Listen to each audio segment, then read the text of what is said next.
Assalamualaikum warahmatullahi wabarakatuh. Waalaikumsalam warahmatullahi wabarakatuh.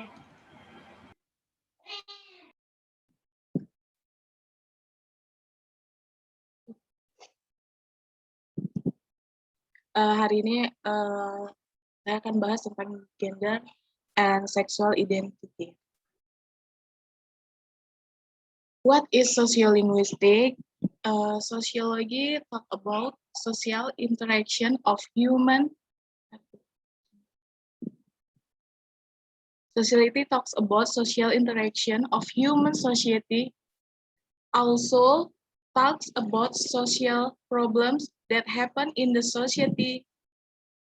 Terus linguistik is tunggu satu-satu. Jadi sosiologi itu berbicara tentang interaksi sosial masyarakat, juga berbicara tentang masalah sosial yang terjadi di masyarakat. Linguistic is a study of language. Kalau linguistik itu studi tentang bahasa.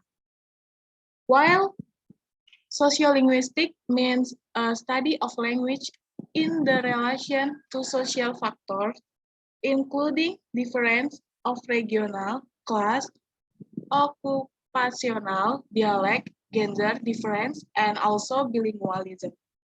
Sedangkan sosiolinguistik adalah ilmu yang mempelajari bahasa dalam kaitannya dengan faktor-faktor sosial yang meliputi perbedaan daerah, kelas, dialek pekerjaan, perbedaan gender, dan juga bilingualism.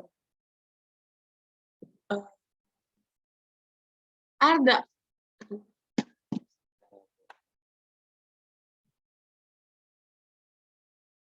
there any difference between women and men while using language? Apakah ada perbedaan antara wanita dan pria saat menggunakan bahasa gitu? Itu ada, yang pertama itu phonology, by the sound of the language we know if it is men or woman who speaks as the used to be softened, while man is stronger. Jadi yang pertama itu fonologi, dari bunyi bahasanya. Kita tahu apakah laki-laki atau perempuan yang berbicara. Seperti yang digunakan perempuan itu untuk menjadi lebih lembut, sedangkan kalau laki-laki suaranya lebih keras gitu. Terus yang kedua morphology by how the word is formed and sentence is made. Women usually tend to use standard form which grammatical right while men don't. Yang kedua itu morfologi, itu dari cara pembuatan kata dan kalimat. Jadi perempuan biasanya itu cenderung menggunakan bentuk standar yang secara tata bahasa itu benar, sedangkan laki-laki itu tidak gitu. Kayak perempuan tuh kalau ngomong mungkin bisa dipikir dulu gitu. Kalau cowok enggak. Terus yang ketiga direction by the meaning of the word. Men usually use the exact meaning to communicate, while women likes to reduce their real intention more by the unreal meaning of the word. Yang ketiga itu diksi. Jadi dalam arti kata itu kayak laki-laki itu biasanya menggunakan makna yang tepat untuk berkomunikasi. Kalau perempuan itu lebih suka mereduksi, maksudnya itu kayak apa ya, makna kata tidak nyata, kayak denotasi atau konotasi gitu. Lanjut. Difference between man and woman language. Perbedaan antara bahasa pria dan wanita itu somehow society force women to be more gentle in the way they act. As example, in Japanese society, when women speak with loud voice, they will be addressed as impolite person, while men with softer sound will be addressed as bully. Jadi kayak gimana ya? Somehow kayak masyarakat itu kayak memaksa wanita untuk bersikap lebih lembut. Contohnya itu kayak dalam masyarakat Jawa nih. Kayak ketika perempuan berbicara dengan suara yang nyaring gitu, mereka itu akan disapa sebagai orang yang tidak sopan. Sambal kecap. Tidak sopan. Sedangkan kalau laki-laki dengan suara yang lebih lembut itu malah disebut feminim. Gitu. Jadi kayak di masyarakat itu contohnya di masyarakat Jawa. Lanjut. How about emotional and intellectual difference between them? Bagaimana dengan perbedaan emosional dan intelektual di antara mereka? Di sini tuh ada contohnya.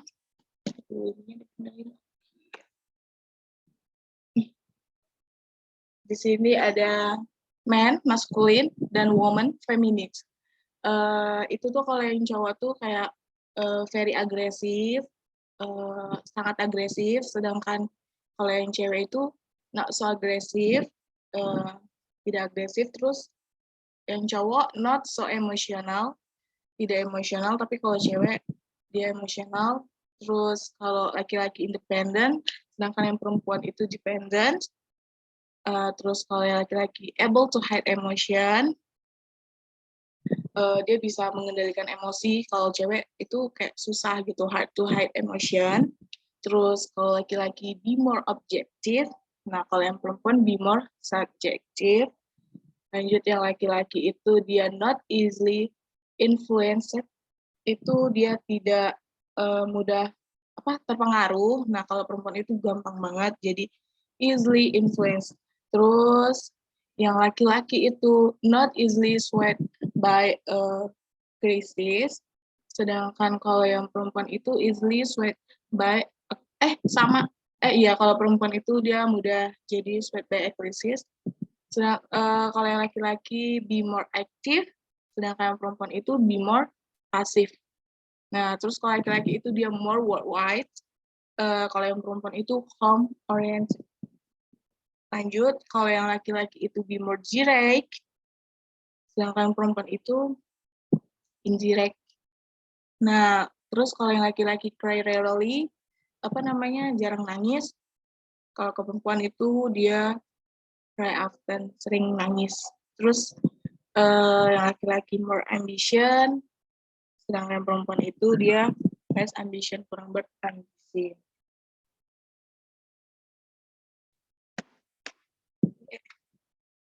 Nah, jadi kayak perbedaannya itu berdasarkan perbedaan emosional dan intelektual antara laki-laki dan perempuan nih. Itu relatif tidak permanen. Jadi ada sejumlah kayak sifat yang tertukar atau bersifat kayak terbalik. Jadi adanya sifat yang tertukar antara laki-laki dan perempuan setelah penerapannya dan mempersandingkannya dengan hasil representasi gender yang diperoleh sesuai penuturan masyarakat mengindikasi bahwa sifat merupakan hasil konstruksi sosial budaya yang lebih banyak menguntungkan kaum laki-laki. Jadi hasil konstruksi sifat-sifat dan pelabelan berkorelasi dengan peran dan relasi gender yang berlangsung dalam suatu masyarakat. Mungkin itu saja yang bisa saya sampaikan. Kalau kurang jelas, maaf banget, atau kecepatan, mohon maaf banget. Mungkin ada yang mau ditanyakan, guys. Silahkan.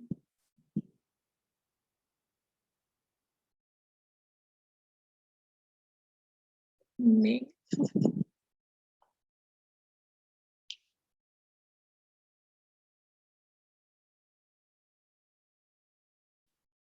Mungkin kalau ada yang kurang boleh Ibu tambahin, soalnya mungkin dalam penyampaian atau materinya kurang lengkap yang saya buat. Oke, thank you Revita, presentasinya sudah oke ya. Jadi dia membahas dulu. Nah, salah satu poin positifnya dari presentasinya Revita ini dia runtut gitu. Jadi runtut ketika kita mau membahas tentang misalkan gender, language, or perbedaan bahasa antara laki-laki dan perempuan. Nah, kita diarahkan dulu nih, kita digiring dulu, ibaratnya digiring dulu. Oh, ketika membicarakan bahasa laki-laki dan perempuan itu kita akan membahas tentang sociolinguistik. Nah, dia diarahkan dulu sosiologi itu apa, kemudian linguistics itu apa, kemudian sociolinguistics, and then apa namanya, bagaimana perbedaan bahasa itu secara sociolinguistik itu about the phonology, morphology, diction. Nah, jadi kita tuh digiring pelan-pelan. Jadi teman-teman pasti memahaminya juga lebih mudah gitu. Jadi kenapa sih kok kita perlu belajar perbedaan bahasa antara laki-laki dan perempuan gitu? Kenapa coba? Ada yang tahu nggak? Coba Cinda, kenapa sih kita harus belajar? Kita perlu mempelajari perbedaan bahasa antara laki-laki dan perempuan. Kenapa Cinda? Karena laki-laki dengan perempuan itu kan berbeda, Bu. Ya, terus kenapa kita perlu mempelajarinya? Supaya saling memahami. Supaya saling memahami dan kita tahu how to respond. Nah, jadi tahu cara menghormati gitu ya, Bu. Tahu cara kita ibaratnya kalau kita disapa kita respon gitu. Apa sih namanya? How to respond. Bagaimana cara kita membalasnya gitu. Misalkan Indah lagi dimarahin sama papanya sama dimarahin sama ibunya. Beda nggak? Cara marahnya. Beda kan? Nah, di situ sebagai orang yang belajar di bahasa nih, kita kan belajar bahasa nih, bahasa Inggris. Nah, kita perlu memahami perbedaan bahasa antara laki-laki dan perempuan supaya ketika kita nanti menemui, misalkan papa marah, dia teriak-teriak, ngomongnya kasar segala macam. Itu bukan berarti papa tidak sopan dengan kita atau papa ngajarin kita berbahasa dengan yang kasar, dengan keras, itu enggak. Karena memang secara nalurinya laki-laki seperti itu. Secara suara dia lebih keras. Secara pemilihan kata atau pembentukan kata lebih tidak beraturan. Jadi kalau ngomong misalkan nyuruh kita pergi, ya udah pergi gitu. Kalau misalkan atau misalkan tolong mama kan kalau nyuruh kita tolong dek belikan mama gula ke warung. Nah, kalau papa mungkin ada yang bilang, nih uang beli gula di warung. Kadang gitu kan. Jadi tidak beraturan gitu. Nah, itulah fungsinya kita belajar bahasa. Perbedaan bahasa antara laki-laki dan perempuan. Dan juga pemilihan diksinya. Misalkan kalau laki-laki dia lebih to the point. Kalau perempuan dia muter-muter dulu, mau ke, misalkan kakak nih, rumahnya belakang Pinang Lestari. Kakak mau ke Pinang Lestari, tapi kakak muter dulu gitu kan, ke Batu 10, sana kan belakang gitu, muter dulu, kemudian nanti lewat lewat Garnet gitu baru Pinang Lestari. Nah, itu perempuan ketika ngomong. Nah, mungkin pernah juga ngalamin kan, kalau misalnya dimarahin mamanya, kita nggak ngepel nih, tapi mamanya ngomelnya, kamu nih seharian tiduran terus, nggak bantuin mama segala macam, mama kerja sendirian capek gini. Padahal intinya cuma mau bilang, dek ngepel lah gitu. Ya kan? Iya. Nah, jadi gitu. Jadi ketika nanti setelah kita belajar ini diharapkan kita menjadi lebih paham, ketika mama ngomel panjang lebar itu ternyata dia cuma pengen kita ngepel. Nah, atau ketika jadi kadang kita kalau kita sudah sadar, kadang kita lebih enak kita berurusan sama laki-laki deh. Kamu maunya apa sih gitu? Misalnya maunya apa gitu. Udah, adek cuci baju, udah cuci baju, kelar, urusan kelar. Tapi kalau mama nih mau nyuruh kita ngepel aja, adek nih seharian nggak bantuin mama, main HP aja terus di kamar, ayo lagi nih mama kerja sendirian nggak ada yang bantu mama, gitu kan? Nah, di situ kita tahu perbedaan and kita tahu how to respond, bagaimana cara menanggapinya. Nah, memang untuk mengetahui apa sih maksud mama nih gitu. Nah, kita butuh mikir dulu nih. Aduh, aku tadi mau ngapain sih gitu. Kadang kita udah ngepel nih. Masih ada yang kurang nih, masih ngomel lagi mamanya. Nah, di situ kita harus belajar juga telepati nih kalau sama perempuan. Tuh. Jadi Izat di sini one man only kan. Nah, jadi ketika nanti kawan-kawannya di grup bahas panjang lebar, Izat nggak ngerti-ngerti, coba Izat ini deh, coba to the point aja apa sih maunya gitu, Zat. Pasti nanti biasanya saya paham, Bu. Tapi nanti ketika Izat coba to the point aja gitu. Tapi nanti Izat pasti malah makin diomelin tuh. Saya kalau dengar kayak gitu, saya diam aja. Nah, bagus. Memang Bu, nggak ada yang berani ngomelin Izat loh, Bu, kami. kenapa nggak ada yang berani ngomelin Izat? Enggak, Bu. Izat baik. Apanya yang mau diomelin? Oh. Oke. Nah, jadi gitu ya. Itulah fungsinya kita belajar bahasa. Jadi belajar bahasa itu sebenarnya seru gitu. Ketika orang-orang coba tahu nih, oh kalau laki-laki sama perempuan tuh perempuan lebih sensitif, laki-laki lebih keras gitu. Nah, kita belajar lebih mendalam lagi. Oh, ternyata seperti tadi yang Revita jelaskan, perempuan dan laki-laki itu ada perbedaan secara emosional, secara apa tadi? Coba yang perbedaan tadi yang kayak lebih emosional, terus lebih bisa menyembunyikan emosi. Nah, ini. Nah, emosional dan intelektual difference. Jadi kita mempelajari lebih dalam gitu, lebih ke emosionalnya, ke intelektualnya, apa yang mendasari perempuan dan laki-laki itu menggunakan bahasa secara berbeda. Nah, silakan ada yang mau nanya, boleh, ada yang mau nambahin, boleh. Izat, hati-hati aja, Izat. Satu kelas perempuan semua, Izat. Udah biasa, Bu. Oke, mantap. Saya tahu trik yang gimana lebih perempuan. Oh. Oke. Mungkin ada tambahan, Zat? Ada yang mau nanya? Cukuplah dulu.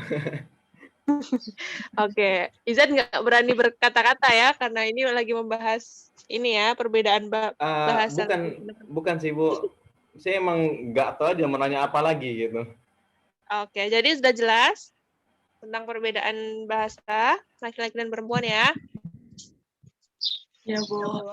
Insya Allah. Oke. Insya Allah. Oke. Nah, jadi nanti kalau misalkan dosen perempuannya mau ngasih tugas, tapi dia muter-muter, nah coba kalian tarik nafas dulu. Nah, ingat lagi, oh iya, ada perbedaan emosional dan intelektual antara dosen laki-laki dan dosen perempuan. Kalau dosen laki-laki mungkin, ya kerjakan ini, tugasnya ini, udah. Tapi dosen perempuan masih ada yang ini ya. Panjang kan? Bu, tapi Bu kayaknya lebih asik dosen laki-laki deh. Kayak Mr. Nanda, banyak candanya. Kayak seru aja gitu, Bu. Terus kalau yang Itulah. kan lebih kayak aku kayak kerjain ini gitu. Kalau Mr. Nanda kan banyak candaannya, jadi nggak kaku gitu kelas. Nah, itulah. Makanya kadang kalian juga harus tahu, oh perbedaannya seperti itu. Mungkin kalau perempuan nih, kenapa dosen perempuan kadang ada yang namanya PMS. Mempengaruhi sekali itu terhadap mood dosen perempuan kan. Kalau dosen laki-laki, every day, every time ya seperti itulah gitu. Mungkin kalau ada masalah pun dia bisa menyembunyikan emosinya, ya kan? Seperti yang dipresentasikan Revita barusan. Nah, kalau laki-laki itu lebih objektif dia. Ketika dia ada masalah, ketika ngajar, ya sudah dia ngajar gitu. Kalau perempuan lagi ada masalah ngajar, ya dia terbawa-bawa emosinya seperti itu kan kadang-kadang. Nah, emang seringnya kayak gitu. Nah, jadi sekarang kalian sudah belajar tentang how the difference between men and women in using language. So I hope that you can respond it positively. Jadi nanti silakan direspon dengan lebih positif, direspon dengan ilmu yang kalian miliki gitu. Ya? Ya, Bu. Ya, Bu. Jadi ketika nanti pusing dengan penjelasan dosen perempuan, kalian tanya aja ulang gitu, minta penjelasan ulang gitu.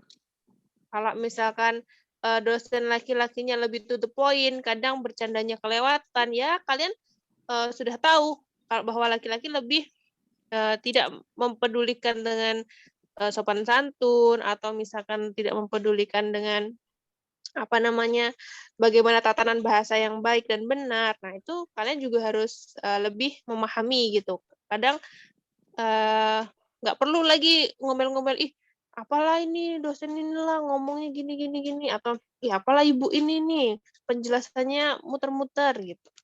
Ya. Jadi kalian sudah tahu alasannya, sudah tahu ilmunya. Jadi silakan dipergunakan di kehidupan sehari-harinya. Baik, Bu. Oke. Bu. Udah nggak ada pertanyaan lagi ya? Enggak, Bu, kayaknya. Oke. Untuk tugas akhirnya kemarin saya sudah sampaikan kan? Iya, Udah, Bu. makalah. Oke, sip. Untuk minggu depan yang presentasi siapa? Iza, Cinda, sama Kak Anita, Bu. Apa? Iza, Cinda, sama Kak Anita. Oh, tinggal 3 lagi ya? Iya, 3 lagi. Oke. Kira-kira ujian akhir semesternya kapan? Ada yang udah selesai UAS sih, Bu. Oh, ada yang udah selesai UAS. Ada yang lagi Iya, UAS Bu. juga. Oke. Terus liburannya? Liburan akhir semester? Nah, itu nggak tahu, Bu. Nggak pernah dapat surat edaran. Iya, kalian libur apa enggak sih? Iya, kayak liburan Oke deh. lebaran kemarin juga nggak tahu kan. Tiba-tiba libur tapi nggak ada. Tiba-tiba libur aja. Iya, nggak ada dikasih tahu. Tapi saya Sendiri yakin loh. habis Juni selesai, Bu. Habis Juni ya? Saya yakin Juni setengah terakhir selesai insya Allah. Nggak nyampe Oke, akhir. berarti- Juni selesai. Oke, kalau gitu gini aja. Minggu depan hari Selasa itu kalau bisa nanti presentasinya langsung 2.